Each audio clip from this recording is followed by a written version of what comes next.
नमस्कार विद्यार्थियों। आज हम कक्षा 6 का अध्याय फर्स्ट क्या, कब और कहाँ और कैसे का पार्ट 2 लेकर आए हैं। पार्ट 1 में हमने पढ़ा था कि अतीत के बारे में कैसे पता लगाया जा सकता है, अतीत के बारे में कैसे जान सकते हैं, अतीत में लोग कहाँ रहते थे, हमारे देश भारत का नाम भारत या इंडिया कैसे पड़ा। ठीक है, आज हम जानेंगे कि अतीत एक है या अनेक, तथा तिथियों की समझ या मतलब, तिथियों का क्या मतलब होता है, उसके बारे में आज हम जानकारी हासिल करेंगे। तो हमारा पार्ट सेकंड स्टार्ट कि अतीत एक या अनेक। देखो, अपने हेडिंग आया था कि हमारे अतीत। हमारे अतीत क्या है? एक बहुवचन शब्द है, ठीक है ना। तो इसका बहुवचन प्रयोग हुआ है। ऐसा इस तथ्य की ओर ध्यान दिलाने के लिए किया गया है कि अलग अलग समूह के लोगों के लिए इस अतीत में अलग अलग मायने थे। उदाहरण के लिए पशुपालकों अथवा कृषकों का जीवन राजाओं तथा रानियों के जीवन से तथा व्यापारियों का जीवन शिल्पकारों के जीवन से अलग था। भिन्न था मतलब अलग था।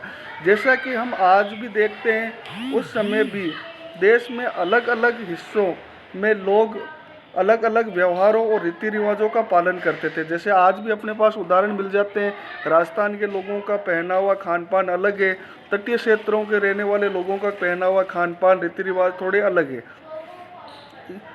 उदाहरण के लिए आज अंडमान द्वीप के अधिकांश लोग अपना भोजन मछलियां पकड़कर, शिकार करके तथा फल फूल के संग्रह द्वारा प्राप्त करते हैं। इसके विपरीत शहरों में रहने वाले लोग खाद्य पदार्थ आपूर्ति के लिए अन्य व्यक्तियों पर निर्भर करते हैं।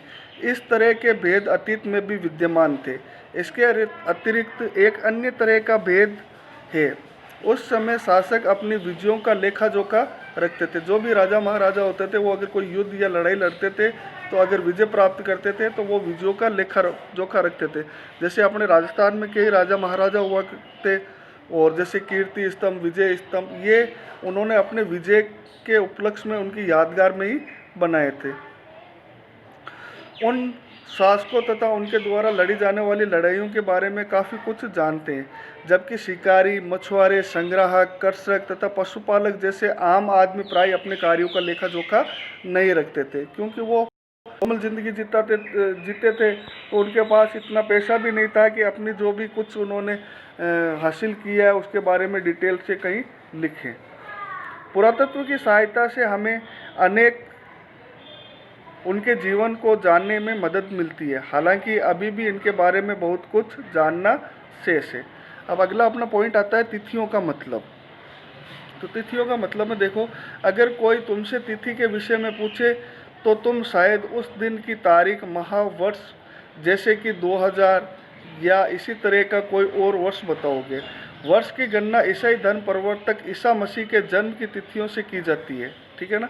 तो इस चीज़ को ध्यान रखोगे, ईसा मसीह के जन्म की तिथियों के अनुसार उनकी गणना की जाती है।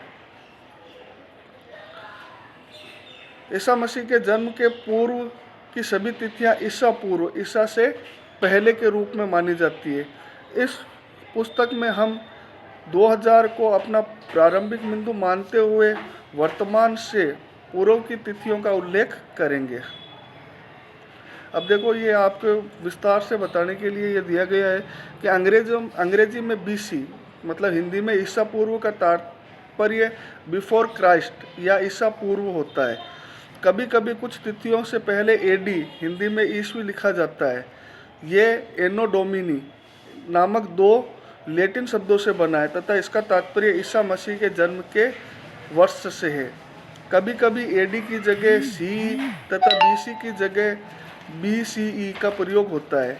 CE अक्षरों का प्रयोग कॉमन एरा तथा BCE का बिफोर कॉमन एरा से लिया जाता है। हम उन शब्दों का प्रयोग इसलिए करते हैं क्योंकि विश्व के अधिकांश देशों में अब इस कैलेंडर का प्रयोग सामान्य हो गया है। भारत में तिथियों के रूप का प्रयोग लगभग 200 वर्ष पूर्व प्रारंभ हुआ था।